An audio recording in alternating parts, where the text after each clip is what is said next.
اللهم صل على سيدنا محمد وعلى آل سيدنا محمد صلی اللہ علیہ وآلہ وسلم۔ لاسٹ حلقے میں ہم نے حضرت صلی اللہ علیہ وآلہ وسلم کی اپیرنس کے بارے میں بات کی تھی کہ اللہ عز و جل نے آپ کو کتنا حسن، کتنا جمال دیا تھا، ظاہری بھی، اور اسی طرح آپ میں ایک باطنی جمال بھی تھا۔ تو آپ کے جو ہے اخلاق و عادات کے بارے میں بھی ہم نے پڑھا، اور اسی سلسلے کو کنٹینیو کر کے پھر انشاءاللہ آج ہم شروع کے ایمان لانے والوں کا بھی ذکر کریں گے۔ تو حضرت صلی اللہ علیہ وسلم کا محبت کا، حلم کا، بردباری کا، صبر کا یہ عالم تھا کہ ایک شخص حضرت صلی اللہ علیہ وسلم کے پاس آیا اور اس نے کہا حضرت صلی اللہ علیہ وآلہ وسلم مجھ سے صبر نہیں ہوتا، میں چاہتا ہوں کہ زنا کروں، مجھے اجازت دیجیے۔ لوگ بڑے بگڑے۔ حضرت صلی اللہ علیہ وآلہ وسلم نے کہا کہ دیکھو لوگوں، ناراض نہ ہو، میں اس سے بات کرتا ہوں۔ آپ نے اسے بیٹھنے کو کہا، وہ بیٹھ گیا۔ تو آپ نے کہا اچھا میری ایک بات سنو، اگر کوئی یہی حرکت تمہارے گھر کی کسی عورت کے ساتھ کرنا چاہے تو تمہیں اچھی لگے گی؟ اس نے کہا ہرگز نہیں یا رسول اللہ۔ تو آپ نے کہا لوگوں کو بھی یہ بات پسند نہیں ہے جس کا تم اظہار کر رہے ہو۔ پھر آپ صلی اللہ علیہ وآلہ وسلم نے اس کے سینے پر اپنا ہاتھ رکھا اور اس کے لیے دعا فرمائی۔ یعنی اس واقعے کو بیان کرنے کا مقصد یہ ہے کہ آپ صلی اللہ علیہ وآلہ وسلم نے فوراً اس کو جھٹک نہیں دیا، جاؤ یہاں سے، کیا کہہ رہے ہو، لوگوں پکڑو اس کی پٹائی کر دو، بلکہ آپ صلی اللہ علیہ وآلہ وسلم نے بڑے صبر و استقلال کے ساتھ اس کو کنونس کیا، اور جب وہ کنونس ہو گیا تو اس کے لیے دعا فرمائی۔ اسی طرح حضرت انس بن مالک کہتے ہیں کہ میں 10 سال حضرت صلی اللہ علیہ وآلہ وسلم کی خدمت میں رہا، لیکن آپ نے کبھی مجھے ڈانٹا نہیں، کبھی مجھ سے یہ نہیں کہا کہ یہ کیوں کیا اور یہ کیوں نہ کیا۔ بلکہ ایک دفعہ تو حضرت انس کہتے ہیں کہ اللہ کے رسول نے مجھے کسی کام کے لیے بھیجا، اور میں ابھی راستے میں جا رہا تھا کہ میں نے دیکھا کہ بچے کھیل رہے ہیں، تو میں ان کا کھیل دیکھنے میں مصروف ہو گیا اور مجھے دھیان ہی نہیں رہا، اور تھوڑی دیر کے بعد حضرت صلی اللہ علیہ وآلہ وسلم وہاں سے گزرے، اور آپ نے مجھے میری گدی سے پکڑا اور آپ ہنس رہے تھے، اور آپ نے حضرت انس سے صرف ایک بات کہی، انس کام ہو گیا؟ تو حضرت انس کہتے ہیں اللہ کے رسول میں جا رہا ہوں، اور اللہ کے رسول ہنس رہے۔ تو آپ صلی اللہ علیہ وآلہ وسلم جو ہے آپ کی طبیعت میں حلم، بردباری، صبر، تحمل، یہ اللہ نے یکجا کر دیا تھا۔ اسی طرح بی بی عائشہ کہتی ہیں کہ اللہ کے رسول صلی اللہ علیہ وآلہ وسلم نے کبھی کسی کو نہ مارا اپنی ذات کے لیے، اگر کبھی ہاتھ اٹھایا ہے میدان جنگ میں تو صرف اللہ کے لیے، کبھی انہوں نے کسی عورت پر اور کبھی کسی بچے پر ہاتھ نہیں اٹھایا۔ اسی طرح بی بی عائشہ کہتی ہیں کہ ایک دفعہ میں نے اور حفصہ نے کھانا بنایا، اور مجھے پتا تھا کہ حفصہ بھی کھانا بنا رہی ہے اور میں بھی کھانا بنا رہی ہوں۔ اس زمانے میں کھانے کی اتنی وافر مقدار نہیں ہوتی تھی ہمارے پاس کہ ہم روز روز کھانے بنائیں۔ تو بی بی عائشہ ایک اور حدیث میں کہتی ہیں کہ ہماری غذا یہ ہوتی تھی کہ پورے دن میں ہم 1 کھجور یا 2 کھجور کھاتے، یہ ہمارے دن کی ڈائٹ ہوتی تھی۔ اور ہمارے گھروں میں 9 کے 9 گھروں میں کبھی ایسے بھی ہوتا کہ 1 مہینہ، اور کبھی ایسے بھی ہوتا کہ 2 مہینے گزر جاتے اور چولہا نہ چلتا۔ اب چولہا جلانے کی کیفیت ہی پیش نہ آتی، گھر میں کوئی ایسی چیز ہوتی نہیں جس کو پکایا جائے، تو بس کھجوروں پر تو گزارا تھا۔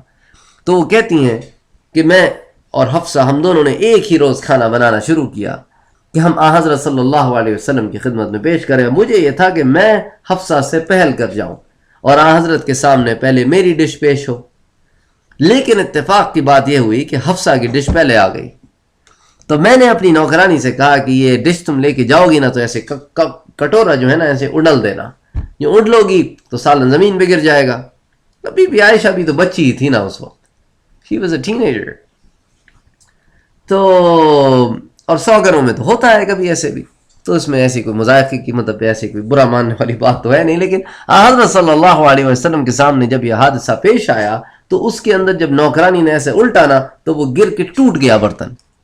تو حضرت صلی اللہ علیہ وآلہ وسلم خود جھکے اور آپ نے وہ برتن اٹھانا سمیٹنا شروع کیا، اور آپ کی زبان اقدس سے صرف ایک ہی بات نکلی کہ عائشہ تمہیں اس کا بدل حفصہ کو دینا ہوگا، بس that's it۔ کوئی ناراض نہیں، کوئی چیخ پکار نہیں، کچھ نہیں. تو یہ حضرت صلی اللہ علیہ وآلہ وسلم کا نیچر تھا کہ اللہ نے آپ کو اتنے پیارے دل کا اور اتنی خوبصورت سیرت کا اور صورت کا آدمی بنایا تھا. خیر، اب ہم واپس آتے ہیں ان چیزوں کی طرف جو شروع کے انسیڈنٹس ہوئے وحی کے آنے کے بعد، کہ بی بی خدیجۃ الکبریٰ رضی اللہ تعالی عنہا وہ پہلی عورت تھیں، وہ پہلی شخصیت تھی، وہ پہلا شخص تھا، وہ پہلا بشر تھا جس نے حضرت صلی اللہ علیہ وآلہ وسلم پر اسلام لے کے ایمان لے کر آئے. اور یہی ہیں کہ حضرت صلی اللہ علیہ وآلہ وسلم جب کبھی اداس ہوتے تو آپ حضرت صلی اللہ علیہ وآلہ وسلم کی ڈھارس بنتی، آپ حضرت صلی اللہ علیہ وآلہ وسلم کو کمفرٹ کرتی اپنی وزڈم سے، جس کو ہم پہلے ڈسکس کر چکے ہیں.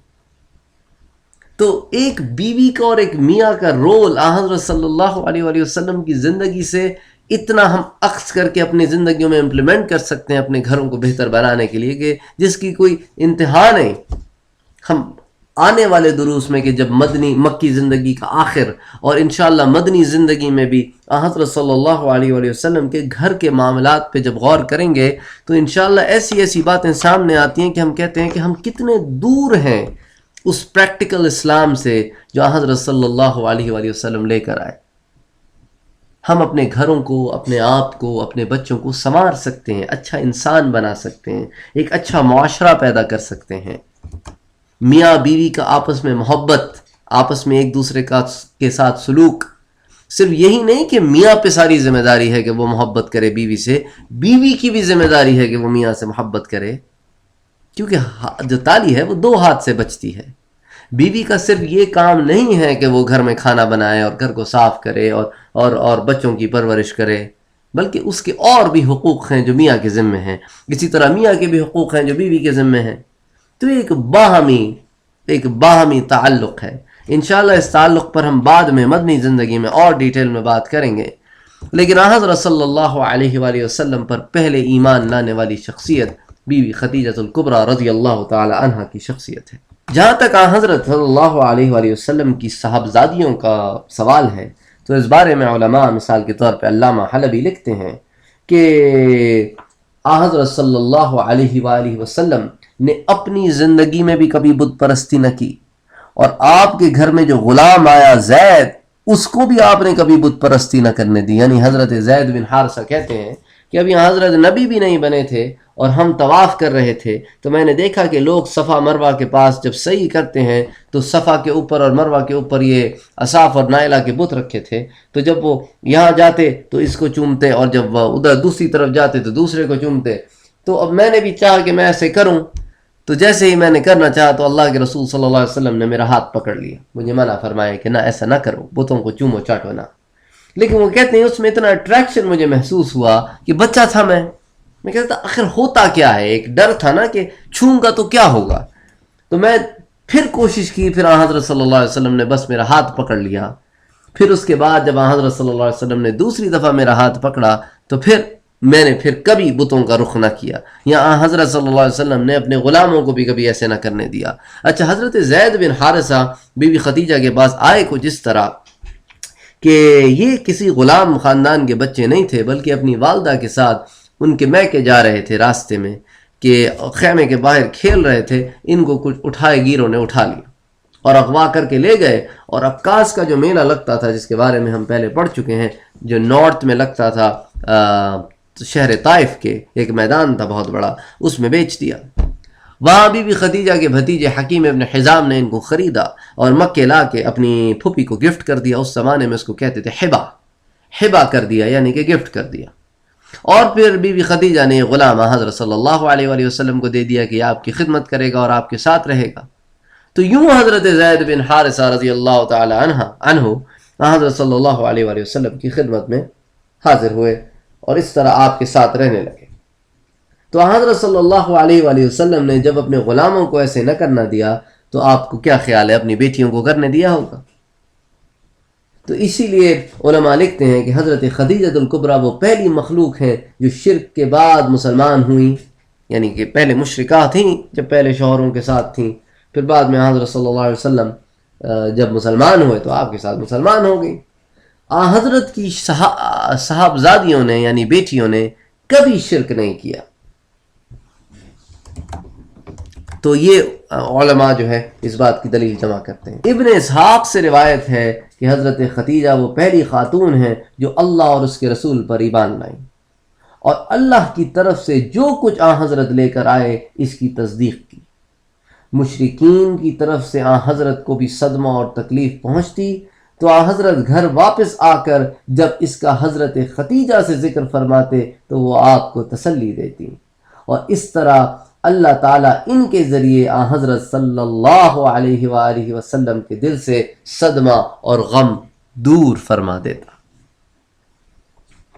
اسی طرح علماء نے اپنی کتابوں میں جمع کیا ہے کہ حضرت صلی اللہ علیہ وآلہ وسلم پر جو دوسرے شخص ایمان لائے وہ حضرت علی رضی اللہ تعالی عنہ تھے جو کہ آپ کے گھر میں ہی رہتے تھے. اس کی وجہ یہ تھی کہ حضرت علی کے جو والد ہیں ابو طالب ان کے معاشی حالات بہت اچھے نہیں تھے اور ان کے پاس اولاد بھی بہت تھی. تو اللہ کے رسول صلی اللہ علیہ وآلہ وسلم نے اپنے چند رشتہ داروں کے ساتھ مل کر ابو طالب کے پاس آئے اور ان سے کہا کہ ہم چاہتے ہیں کہ اس وقت تک آپ پر سے اولاد کا کچھ بوجھ ہلکا کر دیں جب تک لوگوں پر یہ سخت وقت گزر رہا ہے، یعنی کہ ہر طرف قحط ہے اور ٹریڈز بھی اچھی نہیں ہو رہی ہیں.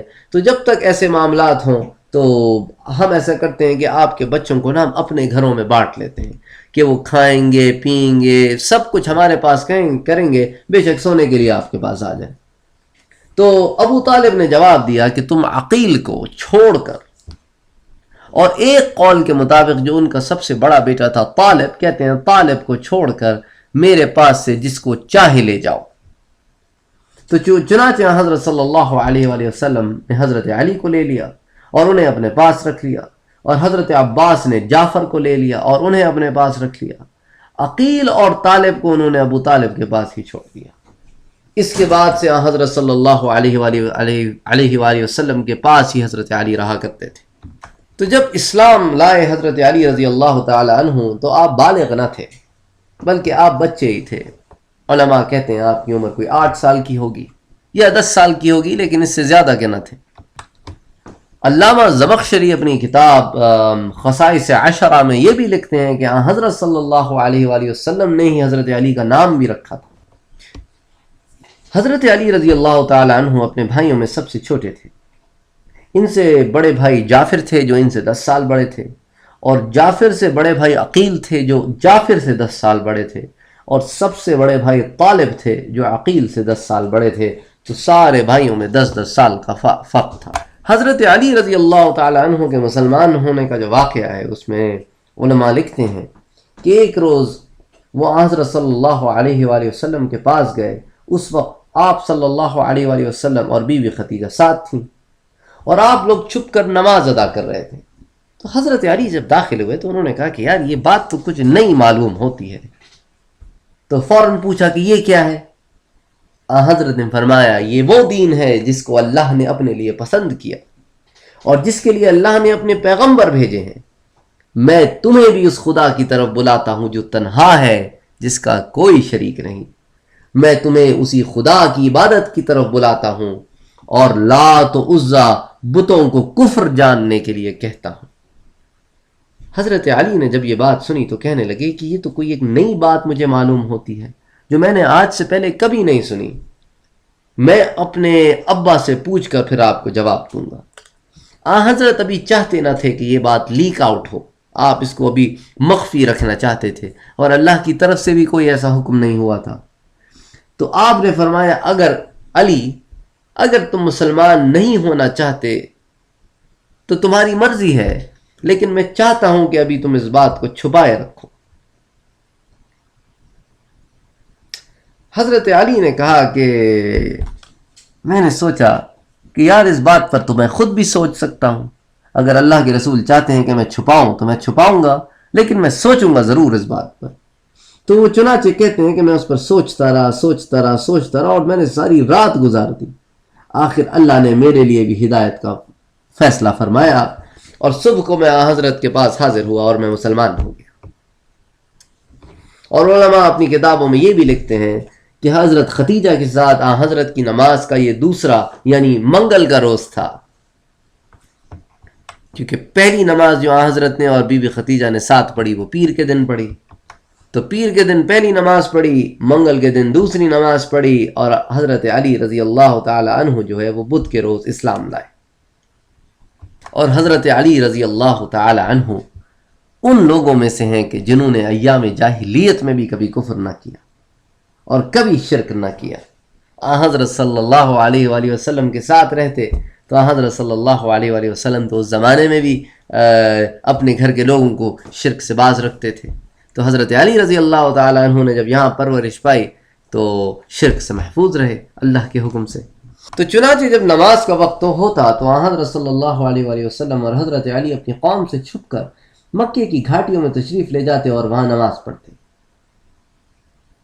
اور جب شام ہو جاتی تو چھپ کر وہاں سے واپس آ جاتے۔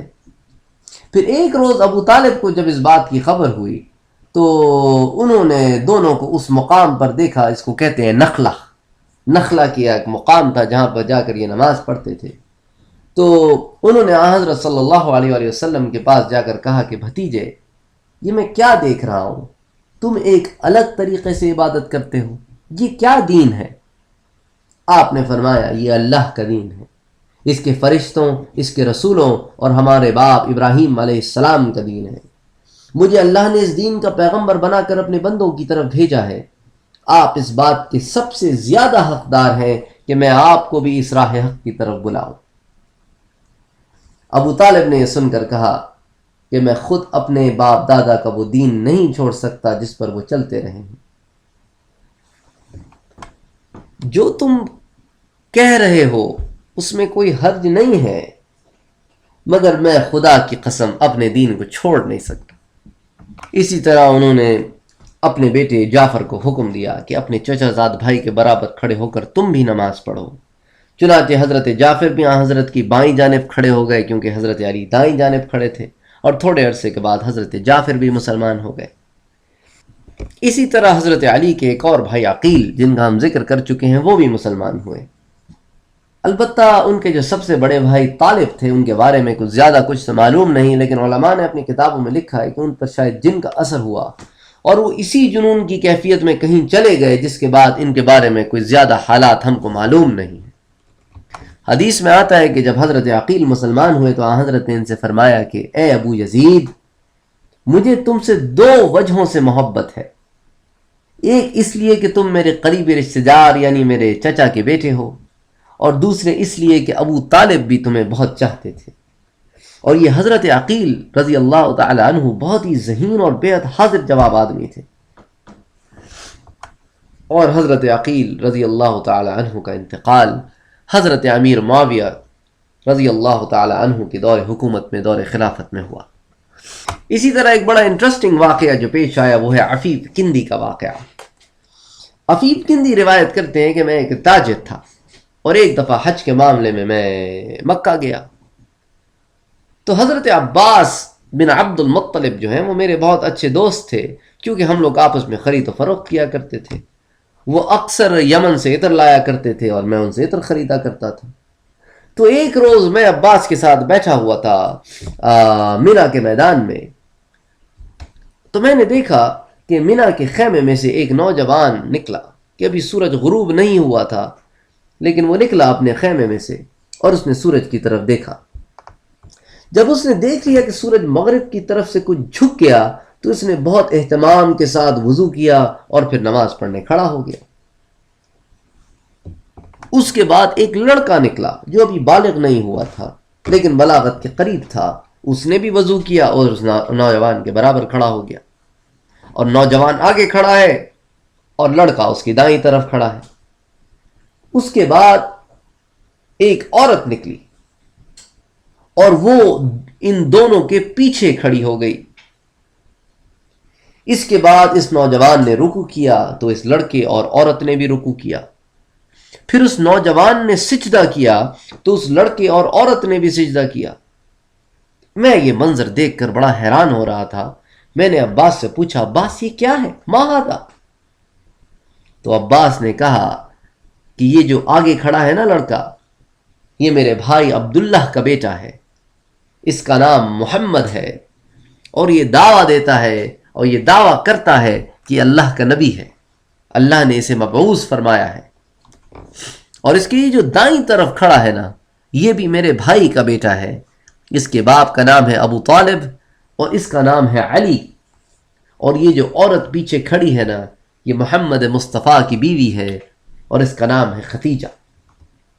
عفیف کندی کہتے ہیں کہ اس وقت تو میں مسلمان نہ ہوا، لیکن آنے والی زندگی میں جب میں مسلمان ہو گیا تو میں اکثر لوگوں سے کہا کرتا تھا کہ کاش میں اس وقت اسلام لے آتا تو ان 3 میں چوتھا ہوتا، تو مجھے اللہ یہ اعزاز سے نوازتے کہ میں 1/4 امت ہوتا۔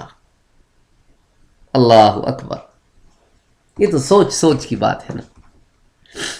تو غالباً اس وقت ہو سکتا ہے کہ حضرت زید ابھی اسلام نہ لائے ہوں، اور یہی زید ہیں کہ جن کو حضرت صلی اللہ علیہ وآلہ وسلم نے اپنا منہ بولا بیٹا بنایا۔ جب منہ بولا بیٹا بنایا تو آزاد کر دیا۔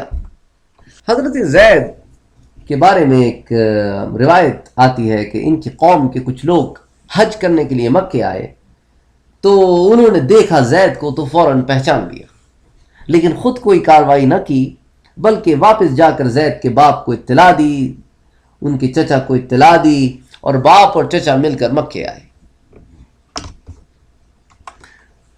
غرض جب زید کے گھر والے مکے آئے تاکہ زید کا فدیہ دے کر ان کو غلامی سے چھڑا لیں، تو حضرت صلی اللہ علیہ وآلہ وسلم نے اس بات کا اختیار زید کو دے دیا کہ وہ چاہیں تو یہاں رہ سکتے ہیں، چاہیں تو آپ کے ساتھ جا سکتے ہیں۔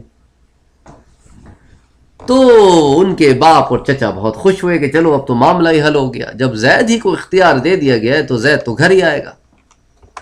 غرض حضرت زید کو بلایا گیا اور حضرت نے حضرت زید سے پوچھا کہ کیا تم ان لوگوں کو پہچانتے ہو؟ حضرت زید نے کہا ہاں، یہ میرے باپ ہیں اور یہ میرے چچا ہیں۔ اور علامہ سہیلی بیان کرتے ہیں کہ حضرت زید نے کہا کہ یہ میرے باپ حارثہ ابن شرجیل ہیں اور یہ میرے چچا کعب ابن شرجیل ہیں۔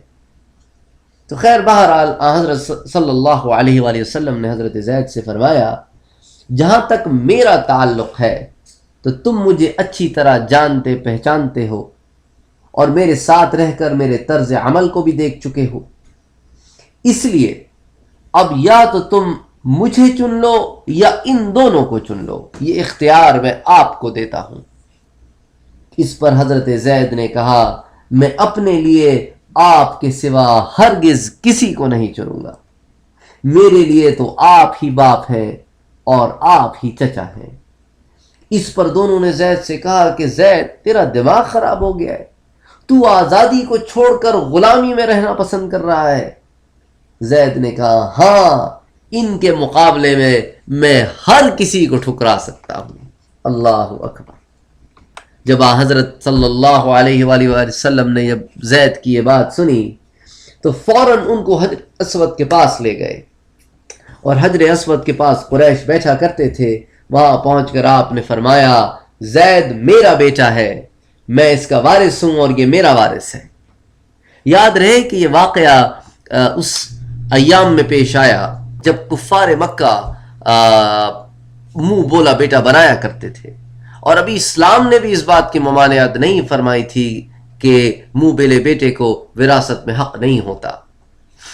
تو یہ اس زمانے کا واقعہ ہے، یہ بات ذہن میں رکھیں تاکہ یہ بات آپ کو سمجھ میں آئے کہ اس زمانے میں لوگ کلچر کے مطابق لوگوں کو اڈاپٹ کرتے تھے، بچوں کو اڈاپٹ کرتے تھے، ان کو اپنا نام دیتے تھے، ان کا لاسٹ نیم اپنے نام سے منسوب کرتے تھے۔ اسی لیے اسی طرح باپ کو بیٹے کے نام سے بھی موسوم کیا جاتا تھا۔ مثال کے طور پہ اگر کوئی کسی لڑکے کو اڈاپٹ کرے اور اس کا نام عبداللہ ہو تو اس زمانے میں اس کو ابو عبداللہ بھی کہہ دیتے تھے، لیکن اسلام نے ان تمام چیزوں کی ممانعت فرمائی کہ جو تمہارے حقیقی بیٹے ہیں ان کو تو تم اپنا لاسٹ نیم دے سکتے ہو، لیکن جن کو تم اڈاپٹ کرو ان کو ان کے ماں باپ، ان کے باپ کے اصلی ناموں پر رہنے دو، ان کو اپنے لاسٹ نیم نہ دو۔ تو اسی لیے اٹس امپورٹنٹ کہ ان واقعات کو ذہن میں رکھ کر جو شرعی حکم سے پہلے ہوئے ہیں ان کو ذہن میں رکھ کر آج شرعی حکم کی مخالفت نہ کی جائے، اس لیے اٹس امپورٹنٹ کہ ان تمام چیزوں کو ان کانٹیکٹ سمجھا جائے۔ تو اس زمانے میں یہ بھی ایک طریقہ تھا کسی کو متبنہ یعنی اڈاپٹ کرنے کا، کہ لوگ حرم شریف میں جا کے علی الاعلان لوگوں سے فرماتے تھے کہ اس کو میں نے اڈاپٹ کیا، تو یہی ایک طریقہ تھا جس سے اڈاپشن ہو جاتی تھی۔ تو خیر بہرحال اللہ کے رسول صلی اللہ علیہ وآلہ وسلم حرم شریف میں تشریف لے گئے اور آپ نے کہا کہ زید میرا بیٹا ہے، میں اس کا وارث ہوں اور یہ میرا وارث ہے۔ حضرت صلی اللہ علیہ وآلہ وسلم کی یہ بات سن کر زید کے باپ اور چچا کو بیٹے کے متعلق یہ اطمینان ہو گیا کہ اب وہ غلام نہیں ہے بلکہ وہ آزاد ہے، اور جس کے پاس ہے وہ ایک بہترین شخص ہے، اور بیٹا بھی اس کے پاس رہنا چاہتا ہے، اور اس نے اس کو متبنہ یعنی اپنا منہ بولا بیٹا بنا لیا ہے۔ اور پھر آپ نے قریش کو گواہ بنایا کہ دیکھو تم گواہ رہو، کیونکہ عام طور پر جاہلیت کے زمانے میں عہد و پیمان کا یہی طریقہ تھا۔ لیکن جب اسلام آیا تو اسلام نے کہا کہ نہیں، جب تم عہد و پیمان کرو تو اس کو لکھ لیا کرو، ایک ڈاکیومنٹیشن کر لیا کرو، ایک دستاویز بنا لیا کرو، اور اس کو نوٹرائز کروایا کرو تاکہ وہ ایک لیگل ڈاکیومنٹ بن جائے۔ دیکھیں اس زمانے میں اسلام نے کتنی چیزیں آپ کے سامنے رکھیں جو ایک معاشرے کے لیے بڑی عجیب سی بات تھی، لیکن آج انسانیت انہی پیرامیٹرز پہ عمل کر رہی ہے۔ تو جب اللہ کے رسول نے زید کو اپنا منہ بیلا بیٹا بنایا تو پھر اس کے بعد لوگ زید ابن حارثہ کو زید ابن حارثہ کے بجائے زید ابن محمد کہنے لگے، اور مفسرین کرام شاید یہی وجہ بتاتے ہیں۔ وہ کہتے ہیں کہ جب یہ قرآن کا حکم آیا اور جب یہ شرعی حکم آیا کہ منہ بولا بیٹا ہے، وہ سگا بیٹا نہیں، تو اس کو آپ لاسٹ نیم سے اپنے نہیں بلا سکتے، تو زید بن حارثہ جو زید بن محمد بن گئے تھے وہ دوبارہ زید بن حارثہ کہلانے لگے۔ لیکن چونکہ ان سے اتنا بڑا ٹائٹل اللہ نے لے لیا، اس لیے اب آپ یہ دیکھیں اللہ نے ان کو کتنی عزت سے نوازا کہ پورا قرآن اٹھا کے دیکھیں اللہ کے نبی کے کسی صحابی کا ذکر نہیں ہے، بنام ذکر نہیں ہے۔ نام آتا ہے تو اللہ کے رسول صلی اللہ علیہ وآلہ وسلم کے صرف ایک صحابی کا نام آتا ہے اور وہ ہے زید۔ تو جہاں قرآن نے حکم دیا ادعوہم لآبائہم، وہاں پھر زید کو یہ عزت بھی دی قرآن نے کہ زید کا نام لیا کہ ادعوہم لآبائہم، یعنی کہ اپنے منہ بولے بیٹوں کو ان کے باپوں کے نام سے بلاؤ۔ یا ایک عام معاشرے کو حکم تھا کہ منہ بولے بیٹوں کو ان کے باپوں کے ناموں سے بلاؤ، نہ کہ اس کے نام سے بلاؤ جس نے ان کو اڈاپٹ کیا۔ تو پھر اللہ نے زید کو یہ عزت دی کہ قرآن میں ان کا نام استعمال کیا کہ فلما قضى زید منہا، تو جب زید اسے چھوڑ دیں، یعنی کہ وہ طلاق کا مسئلہ تھا جس کو ہم بعد میں ذکر کریں گے، تو وہاں پہ زید کا نام استعمال کیا، تو وہاں پہ زید کا نام قرآن نے استعمال کیا۔ الحمدللہ ہم نے اس درس میں حضرت علی رضی اللہ تعالی عنہ کے اسلام کے قبول کرنے کے واقعے کو اور حضرت زید رضی اللہ تعالی عنہ کے اسلام قبول کرنے کے واقعے کو نقل کیا۔ حضرت علی رضی اللہ تعالی عنہ بچوں میں وہ سب سے پہلے آدمی تھے جو اسلام لائے۔ حضرت زید رضی اللہ تعالی عنہ غلاموں میں وہ سب سے پہلے آدمی تھے جو اسلام لائے۔ بی بی خدیجہ الکبریٰ رضی اللہ تعالی عنہا عورتوں میں وہ پہلی عورت تھیں جو اسلام لائیں، اور تمام نوع بشر میں بھی وہ پہلی شخصیت تھی جو اسلام لے کر آئیں اللہ کے رسول صلی اللہ علیہ وآلہ وسلم پر۔ انشاءاللہ اگلے درس میں ہم حضرت ابو بکر صدیق رضی اللہ تعالی عنہ جو پہلے مرد ہیں جو اسلام لے کر آئے ہیں ان کے واقعے کو نقل کریں گے، اور پھر ان کے ہاتھوں مسلمان ہونے والے دوسرے اصحاب کو نقل کریں گے، اور اس بات کو بھی سمجھنے کی کوشش کریں گے کہ صحابی کس کو کہتے ہیں اور صحابی کی شان کیا ہے، کیونکہ اس دور میں یہ بہت ضروری ہے کہ ہم اس بات کو سمجھیں کہ صحابی آخر کہتے کس کو ہیں اور صحابی کی شان کیا ہوتی ہے، جس کو اللہ کے رسول صلی اللہ علیہ وآلہ وسلم نے اپنی احادیث مبارکہ میں فرمایا، اور اللہ کے قرآن نے بھی جگہ جگہ صحابہ کرام کے بارے میں ذکر فرمایا اور ان کے ایمان کو مثال قرار فرمایا۔ اور نہ صرف اس کتاب میں، جیسا کہ ہم پچھلے دروس میں پڑھ چکے ہیں کہ پچھلی کتابوں میں بھی حضرت صلی اللہ علیہ وآلہ وسلم کے ذکر کے ساتھ ساتھ آپ کے اصحاب کا بھی ذکر ہوتا رہا۔ وما علینا الا البلاغ۔ اللہم صلی علی سیدنا محمد وعلی آلہ وصحبہ وبارک وسلم وصلوا علیہ وسلموا تسلیما۔